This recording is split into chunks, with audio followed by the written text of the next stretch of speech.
Okay, it's happening. It's happening, everybody. Tiny Ladies theater and time. gentlemen, this is your 5-minute call. 5 minutes. If you haven't peed already, probably should. 5 minutes. 5 minutes, everyone. 5 minutes. Thank you, 5. Thank you, Janini. Thank you, 5. Oh, wait a minute.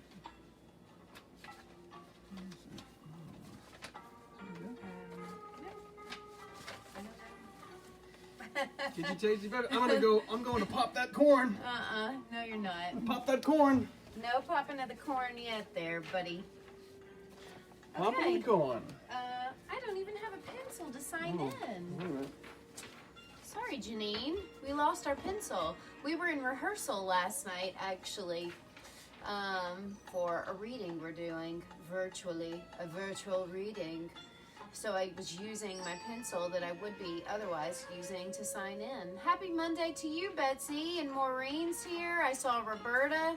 John, it's nice to see you, John. Yeah, it's time to sign in here. We get frowny faces Hey, for everybody. Friday. Frowny Friday. Well, we didn't sign in. Well, But we're signing in now. now we're getting to it. Okay. This is cool number 35, I think. Performance 35? I think that's right. Whew, how many people have been with us all Zolan 35? Henderson's in the Zolan house. Henderson is in the Woo house. Right woo! on. We Thank have God. thank God for firemen. We got a hot fireman in the house. Right on. Right on. My good buddy Zolan Henderson. How's Okay. everybody doing on this Happy Monday. Manic Monday? Manic Roberta Monday. says hi. Bill Marshall's here. Manic Monday. Yeah, Yeah. we've just been living large, doing some gardening. Yeah, making some mango lime sorbet. 2 minutes is the call, folks. Yes. 2 minutes. If Mango you li- haven't acquired a tasty beverage, please do so. 2 minutes, folks. 2 minutes. Thank you, 2 minutes. Thank you, Janine. Yeah, we made Yeah. some mango sorbet. Mango lime sorbet. Our good friends, oh, here they are. Nick and Aileen gave us some Hey. mangoes. Gave right. us some tasty mangoes. Mango Monday, Terry says. Mango Monday. And so we live in Southwest Florida, where we are now in full mango season. That's right. So everybody's got mangoes. They're Everybody dropping in everywhere. Southwest Florida. I heard you on fire, so I had to come. So, the comedian. Comedians in the house. Debbie Tim Atwood. Atwood. This is a great night. Also, so many fabulous Yeah. friends and everybody pouring in here I today. got This Kathy is great. Grace here. Yeah, I think Kathleen Lopes was here, I saw too. Oh, really? So it's like, oh my Oh, gosh. from Connecticut. Everybody. Everybody's This is here. crazy. Hello, Kathy Gray. So yes, mango lime sorbet. I don't really even like mango. So delicious.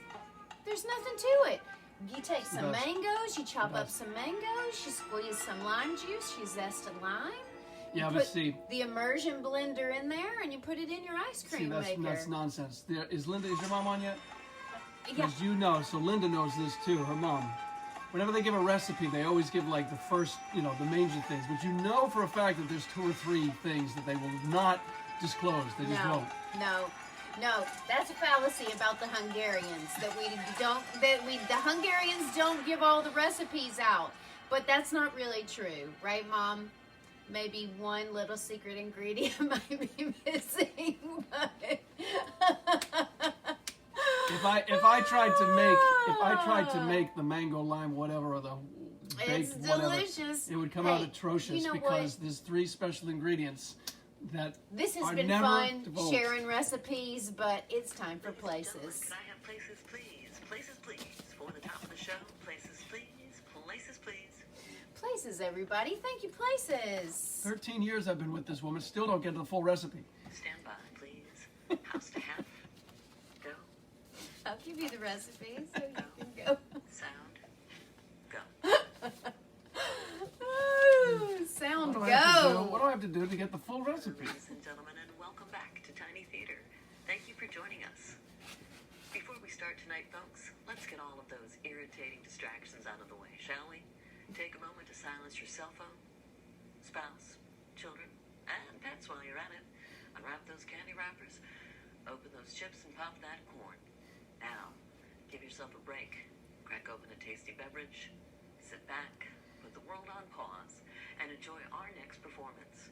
Rachel and Brendan, take it away. Take it away, she says. Thank you, Janine. Janine checked in just in time. Look, there's Janine. Ah, that's Janine, okay. Thank you, Janine. Okay, everybody. Here we are. Welcome, welcome to Tiny Theater. Hey, everybody. Hey, y'all. I'm We're Rachel. Still doing it. I'm Brendan. And this is show number 35. show number 35. 35. What? And we know we got some hardcore fans out there who've been with us since day one. Let's see their names. You guys are crazy. amazing. So I'm Rachel. Did we already say this? And you're Brendan? Yeah, we did, but we can say That's it again. 35. We're having a Groundhog Day moment, a deja vu.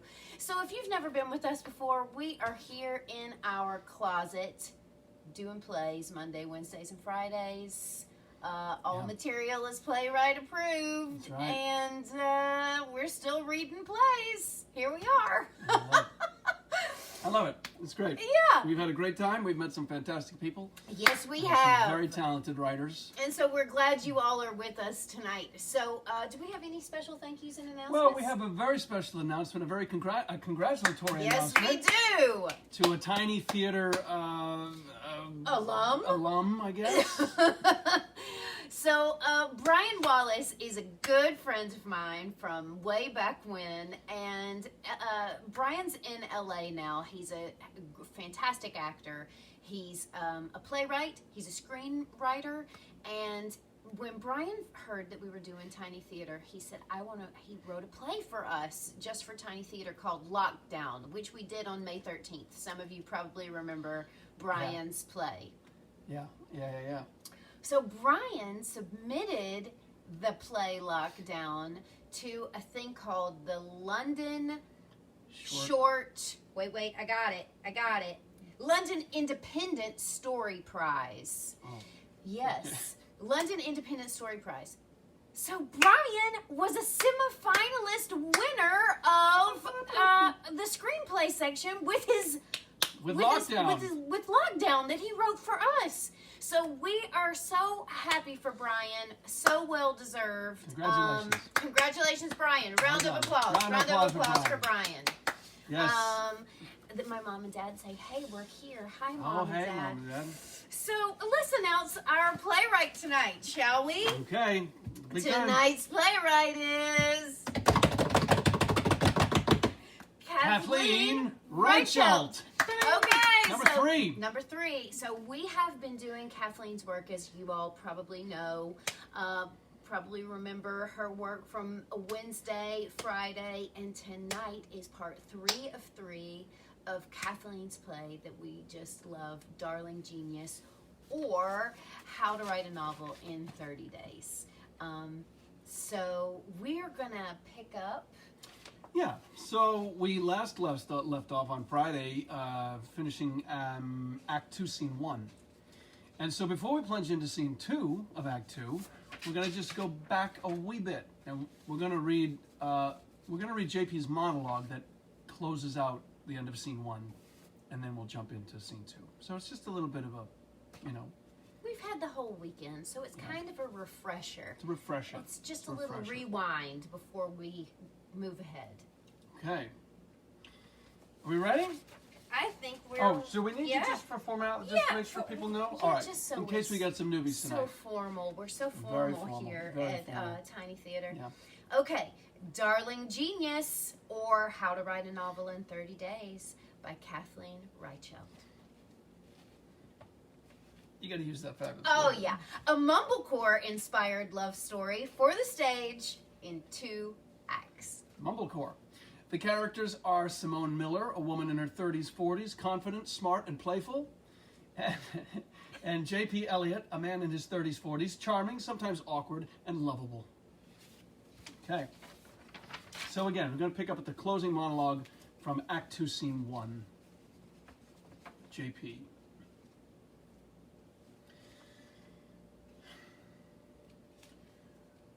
I thought about what Simone said. It annoyed me, but I knew she was right. I had to write about what I was passionate about. And I had to remember what that was. It had been a long time since I had searched for what made me feel deeply. Meaning, life, and universe. So I went back to the classics, to the philosophers, to the poets. And I started to remember what it felt like when I was a child and I played in the woods behind our house until it was dark. I remembered the thrill of my first kiss, the heartbreak of my first love. What happened between Simone and me.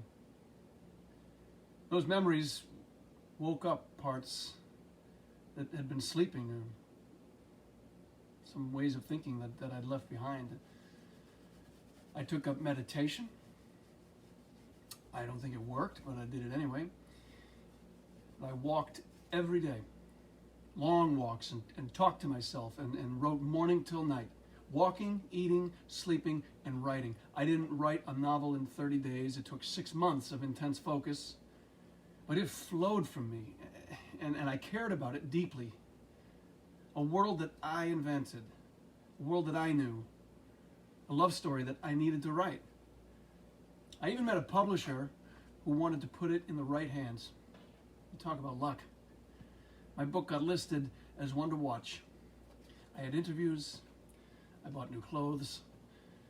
I got congratulations from Simone.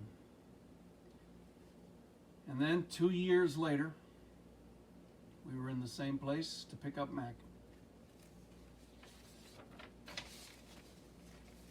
Act 2, Scene 2. Sound of wind, crackling fire. Lights up on 2 chairs with a coffee table.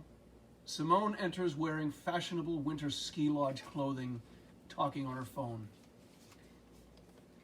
Ladies and gentlemen, can I have places, please? Places? The joy of live theater. Live theater at its best. She's talking on her phone. It's beautiful here in December. Yet Mac loves the ski program. The whole group has been here all week. No, I've just come up to get him. I don't think John is coming. Did he say he would? Maybe I'll see him. Yes, it has been a while. Maybe we'll see each other this year, Helen. No, I'm not traveling over the holidays again. Enter JP in a fitted blazer, jeans, and dress shoes. Underneath is the same t-shirt. Guess who just walked in? I will tell him. Bye, dear. Yeah, take good care of yourself. Simone hangs up the phone and sneaks behind JP, tapping him on one shoulder, and then ducks. Hey. Hello, stranger. It's been so long. I haven't seen you in person since... Summer camp 2 years ago? Has it really been 2 years? It goes fast. You look great. You too? Mac around? They're doing one last run, and then they'll be back for hot chocolate. Hey, I hope it's okay I showed up like this. I know we said you'd pick him up, and I really missed the kid. You've been away a lot. Traveling with your major book. It's not that major. You might win an award. Yeah, we'll see. It was a beautiful story. You liked it? You know I did. I sent you a card. Didn't you get it? I'm sorry, I thought I replied. See, I was worried you wouldn't like it. Why would you be worried? I don't know. Content? How's Maureen? Oh, good. Good. She's at home. I didn't think she was waiting in the car, 8 months pregnant. Right. No.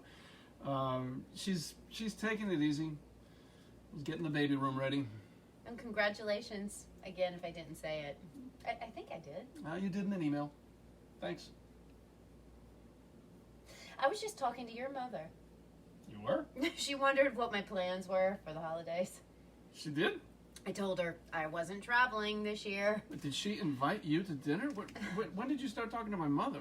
About 2 years ago, I suppose. She mentioned she was having a big spread. Oh, it's always super tasty. You should come. What happened 2 years ago? You told me she was sick, remember? Ah. But also, I realized that it was backwards of me to blame a man's mother for how he turned out.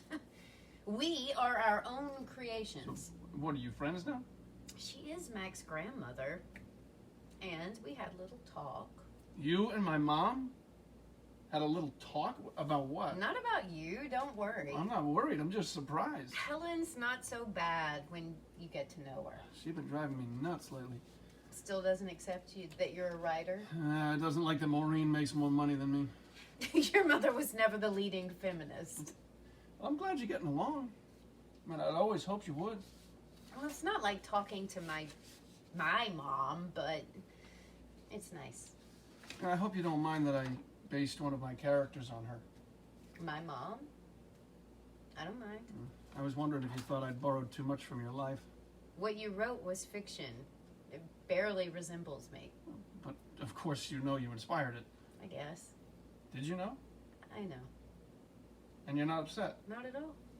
You didn't find it too mainstream? It's a love story, JP. There aren't enough love stories in the world.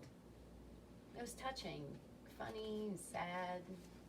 I'm relieved to hear you say that. In fact, it made me question my own writing, my intense focus on technical art forms, academic papers. Well, you going to write a novel?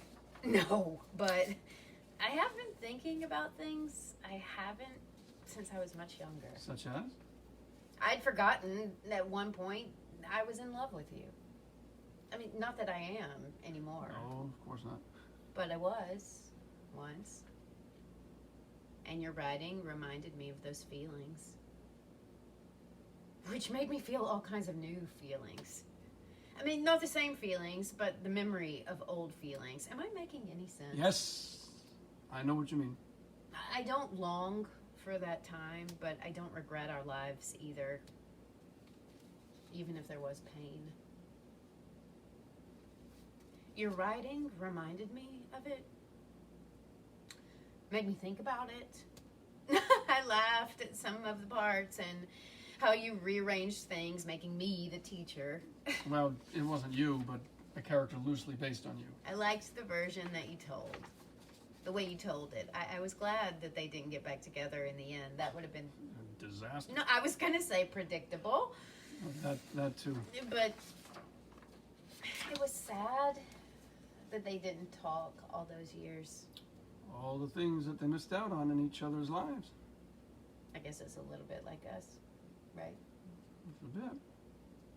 But the separation made it possible for them to move on and meet new people.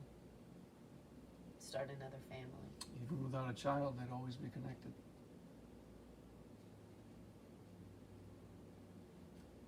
That was an interesting choice to make in the story.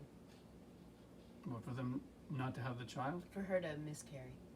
Well, it gave the characters more options. And still they didn't end up together. Well, that would have been predictable. I agree. And it also made things easier for your characters not to have a child. The story seemed to insist on it. Love stories get complicated when children are part of Yeah, them. which is hard to understand when you think about it. What do you mean? I mean, most love stories focus on before the children are born. If they're born. As if love doesn't include children. It does complicate things. Isn't the complicated things what makes a good story? I guess you know your target audience. What do you mean?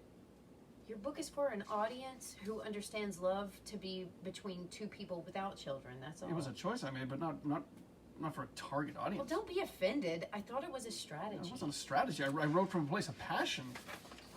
It was well executed.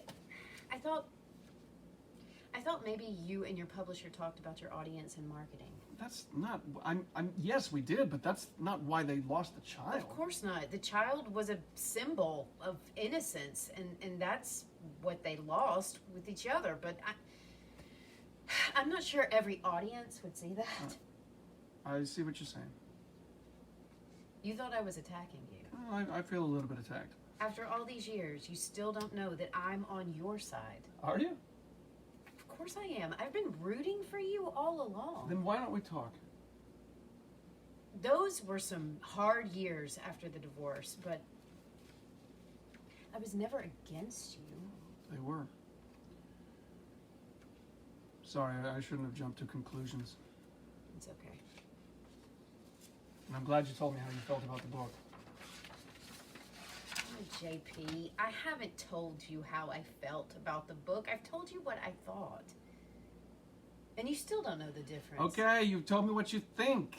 That's all I asked for anyway. It was a touching story, and I appreciate the poetic moments, but it's fiction, and this conversation is starting to feel like you're looking for a comment about us and not the characters. Simone.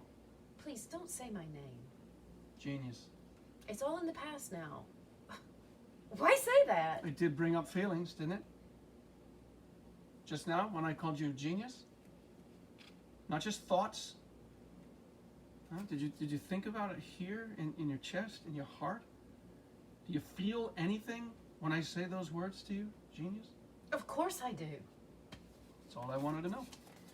JP walks away. Do you want to know what else I felt, darling? That you're still full of yourself and you should be at home with Maureen, who is 8 months pregnant. I wasn't coming on to you.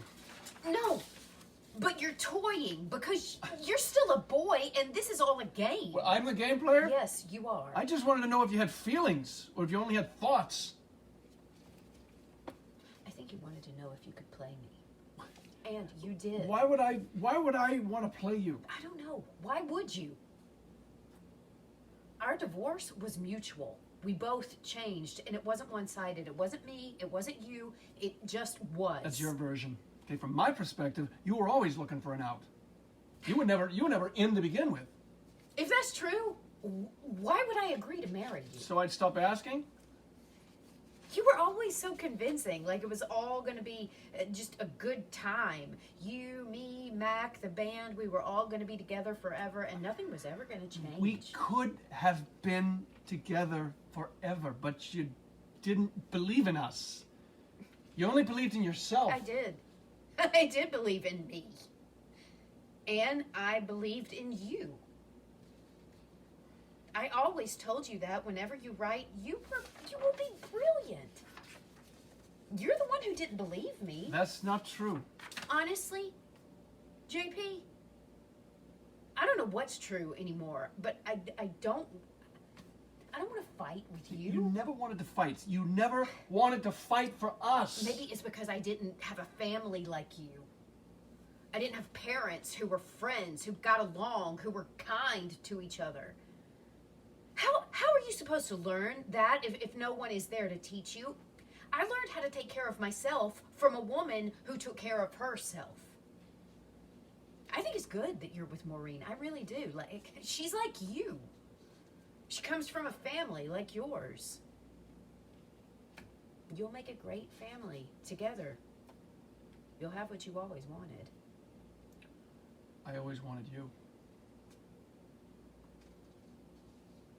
And then you didn't. That's true too.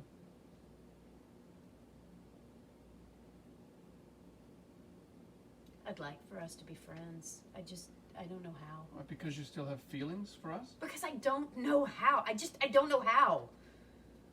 I don't think I'm the genius you thought I was.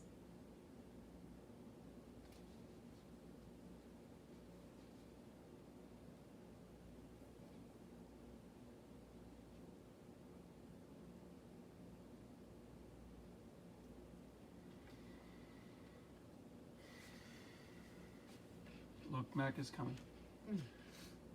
Just let me say hi to him, and then you can have him. All right? Like we did last time. Fine. I'm sorry I've upset you, Simone. I'm not upset. I don't know why you think you have to hide your feelings from me. I don't know why you think you know me better than I know myself. I'll pick up Mac on the weekend. He'll be waiting in the foyer. Is that your way of saying you don't want to see me when I pick him up? Yes, genius. That's exactly what I mean. Yeah, well then, darling. Until next time. JP exits.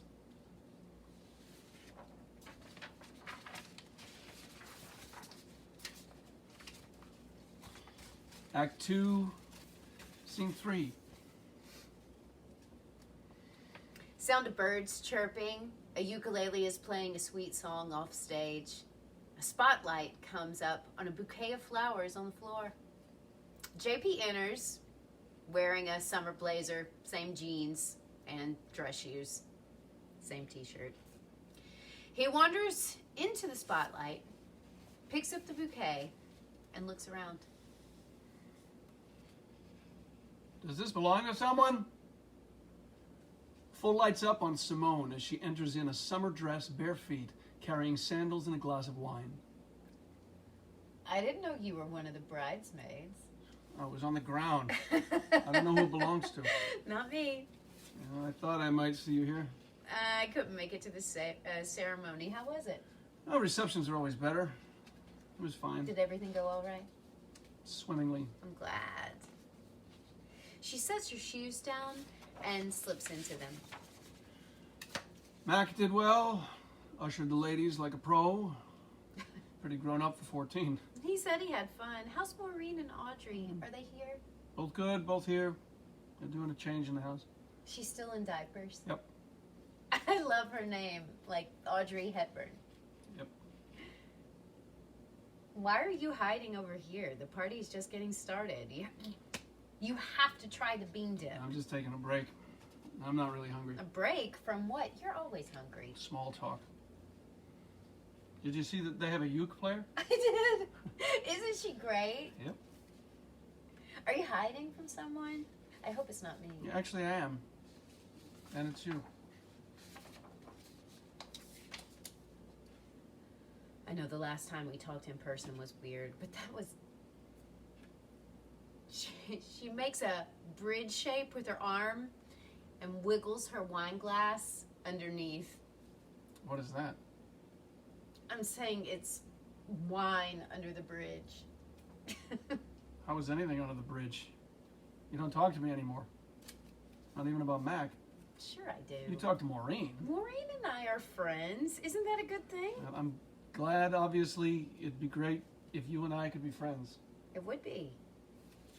I'm not sure we can be. Why is that? Because friends don't get weird with each other. They don't bring up romantic past because friends don't have romantic past. Some friends do.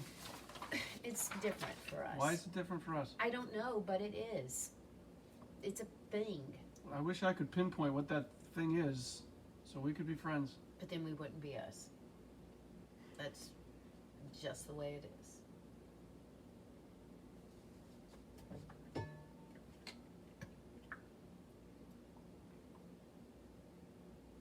If I'd known, I would have brought you a glass. It's okay. I'm driving. Wow, that's new. Why? I was always the DD. What? I was. We didn't even have a car. We had a car sometimes. We rented a car like 10 times. That's not having a car. I'm glad you're not drinking so much. Okay. Are you riding? I knew you'd bring that up. Is it off limits? I haven't written anything in 2 years. Just nothing substantial. I bet you have. I bet you've written something beautiful and poetic that you've buried in the bottom of a drawer. Why would I do that? Because you're not ready yet for the world to see it. Or maybe I haven't written anything good because you've stopped being my friend. That's not right. You can't make your writer's block about me. And it's not just me. Larissa says there's no such thing as writer's block. And it's mostly you. Larissa? Are you still getting advice from her? She's a full-time writing coach now. She says it pays well. It's better than selling books. Uh-huh. She asked me about you. Yeah. She also wanted to know why you stopped being her friend. We grew apart, that's all. We're different people. She lives in Santa Fe and writes mystery novels. What do we have in common other than the past? Who wants to live in the past? Well, maybe that's my problem. It feels like the only interesting things that happened to me happened in the past. That's not true. Your life with Maureen and Audrey is just as interesting or uninteresting as it was with you and me and Mac above the bookstore. You're romanticizing history. That will bring you nothing but misery. Maybe you're right. Of course I'm right. Well, that's because it rhymes. History, misery. Maybe you're too focused on so-called reality. Make something up. Invent a fiction. Or, if you have to write about the past, write about your band. Whatever happened to those guys? You really want to know? No, but if there's a good story there, you should write about it. Well, sometimes I think I should go back to teaching. At least with that, I knew what I was doing. You have to do what makes you happy. If teaching makes you happy, then teach. Maybe it's what you really wanted to do all along and I got in the way. Maybe I pushed you too hard to write when what you wanted was stability and security. There's nothing wrong with that. Look at me. It's all I want now. I'll be at the university until I die. Sometimes I think there might be other things I want to do, but I don't think something else is going to make me happier. I make myself happy. So you're still single? I didn't say that. Anyone I know? No. All right. Be mysterious. If I tell you anything, you'll make fun of me. Well, give me something. He has a piano. He lets me play it. It's a beautiful baby grand. He keeps it tuned. Sounds like love. Can't you be happy for me? I can be happy for you. Has Mac met Mr. Mysterious? Yes. All right, I'll get Mac to tell me about him. All right, all right. He works at the university.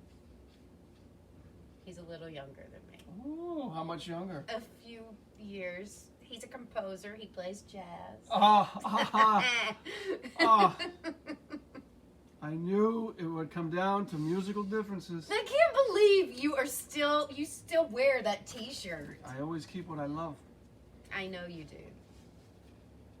That's what I like about you. Well, I like you too. Good.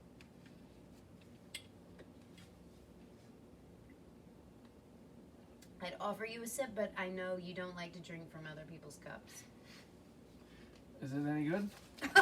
We're at a winery. Of course it's good. All right then, one sip.